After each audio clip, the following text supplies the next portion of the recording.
Ngayong nalalapit na halalan, kumustahin naman natin ang pangangampanya at iba pang paghahanda ng mga kandidato. Makakapanayam natin ngayon sa linya ng telepono si United Senior Citizens Party List Second Nominee Attorney Ted De Leon. Magandang hapon po, Attorney Ted. Si Princess Jordan po ito ng Congress News. Hello, Princess. Good afternoon. Attorney, kumusta po ba ang inyong pangangampanya? Nako, ilang araw na lamang at mag-eleksyon na. Yes, no? Since the last time tayo nagkita, no, in-interview mo ako sa IBC 13, no? Yung kandidato, we've been going around, Visayas and Mindanao. Just recently, 2 days ago, galing kami ng Baguio, tas bago yon, nagsambuanga kami, Davao, Bohol, at saka Calbayog City, no? May mga ikot din na actually naghiwa-hiwalay kaming 3 nominees eh.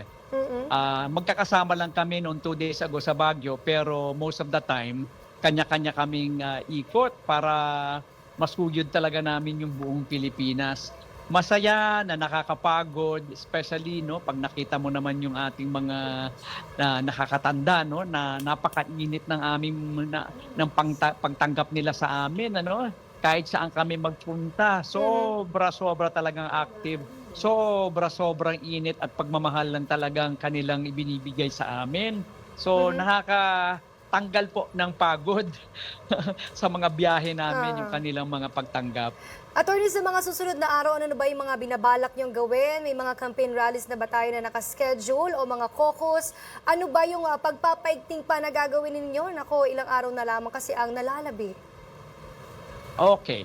Bukas ng mga 7:30, inimbitahan po kami sa Malabon upang makibahagi doon sa meeting de avance ni Congressman Lenlen Oreta, yung team pogi ng Malabon, Kami po ay kanilang dinadala doon dahil kakatuwang po namin sila sa maraming proyekto ng nakakatanda, Napakagaling po ng mga proyekto ni Congressman Lenlen, sa Oreta doon sa Malabon.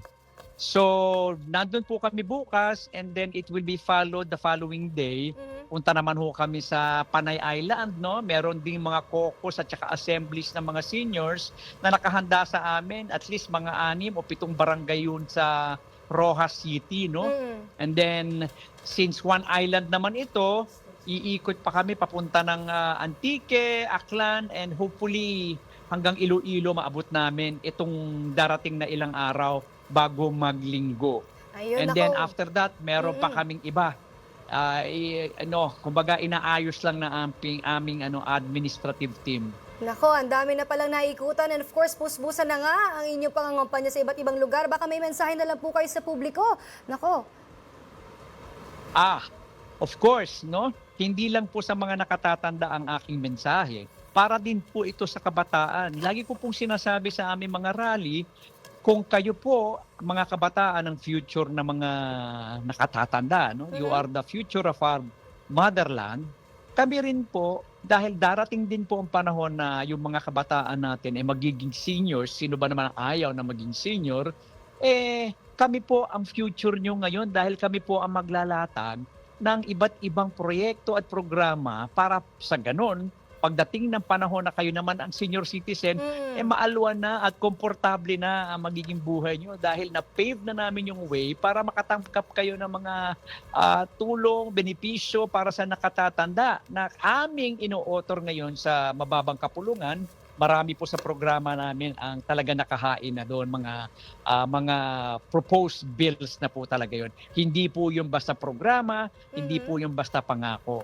So, yun po ang aking hatid, Sana po tulungan din po ninyo yung mga nakatatanda, hindi lang po nakatatanda ang dapat na bumoto sa amin, kundi pati yung mga soon to become seniors and even the youth. Ayun, maraming salamat po, Attorney Ted De Leon, sa inyong oras na ibinigay sa amin. Opo.